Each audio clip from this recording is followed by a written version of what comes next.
So, I want to talk to you today about the cost of waiting to become an artist. So, by society standards, I am a mature person. I would say by age, not necessarily by behaviour. And when I look back on my timeline over like my creative journey, I ask myself, why has it taken me so long to embrace myself as an artist? And the questions I ask are, was it fear? Was it not feeling good enough? Was it perfectionism? A lack of self-esteem, a lack of confidence? And if I'm honest, I will say it was a combination of all of the above. At some point, I do know, and I'm going to have to stop talking about this because it's about moving on. And maybe I remember this too much. Because now, when I look back in my timeline and I check in with my body, I was in fight, flight, freeze, fawn, the trauma response for decades. For decades, I was just in this kind of stuckness. So I was always afraid of what I was doing, and I was even afraid of my own creativity.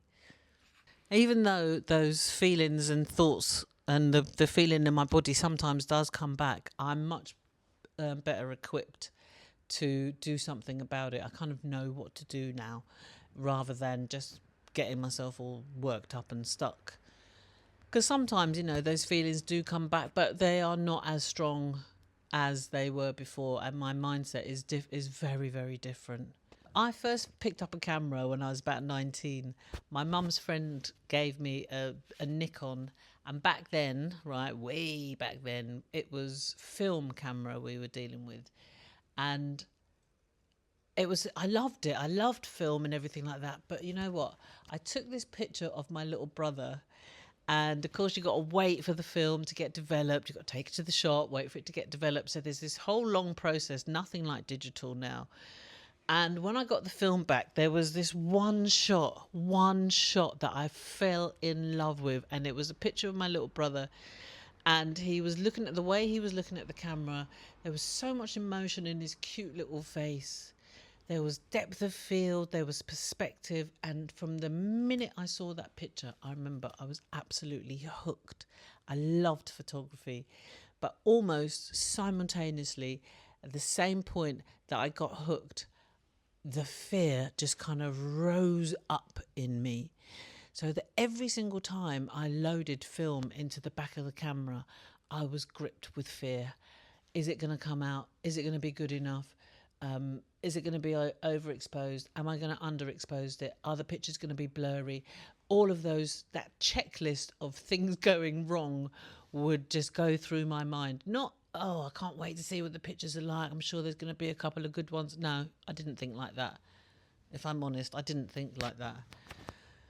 So then when the pictures would come back, my perfectionist brain would be checking, and the perfectionist brain would go, no, it's not good enough. It's not good enough. It's not good enough. No. Even for the slightest little, of course some pictures are going to be overexposed. Of course some are going to be blurry. Of course, you're not going to get 36 perfect pictures. Unrealistic. But I didn't know that at the time. I didn't know. So I was just putting myself under so much pressure, which kept me very far from embracing myself as a photographer, embracing myself as an artist back then. If I took a bad picture, if it was over or underexposed or out of focus or badly composed, I didn't allow myself to learn from my mistakes. I actually hid from them. And eventually the anxiety, it just got so deep that I had to put my cameras down and I had to stop taking pictures because I wasn't in the love of it. Even though I was hooked and I knew that I did love it, I wasn't in the love of it. I was in the anxiety of it. I didn't allow myself to just be rubbish. I didn't allow myself to work through the boredom of just being rubbish. There's a guy on here, he talks about boredom tolerance. I didn't allow myself to tolerate the boredom of being bad. I wanted to be perfect, and I wanted to be perfect from the get-go, which is completely and it's completely unrealistic. And of course, now when I look back, I know it's unrealistic, but at the time, honestly, and I think perfectionism is a way of telling.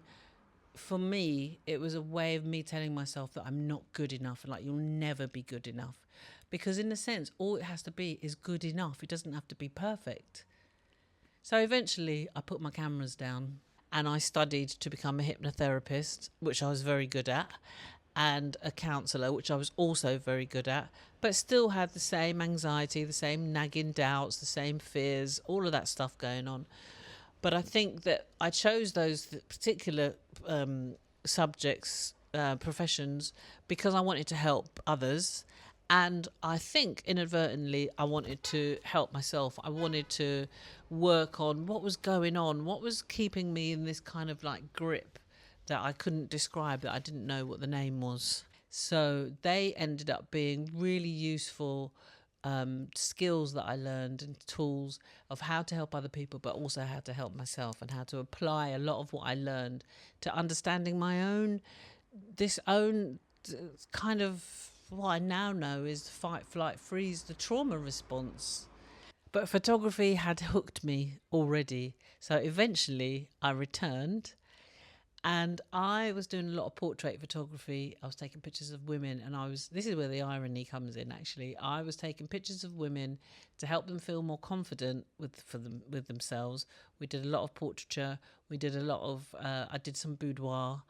And the irony is that I wasn't feeling that great about myself because I had a very bad skin condition, which I think I may have spoken about before on here on this channel. But yeah, that's a whole nother story, which I won't go into right now. But the reason I believe that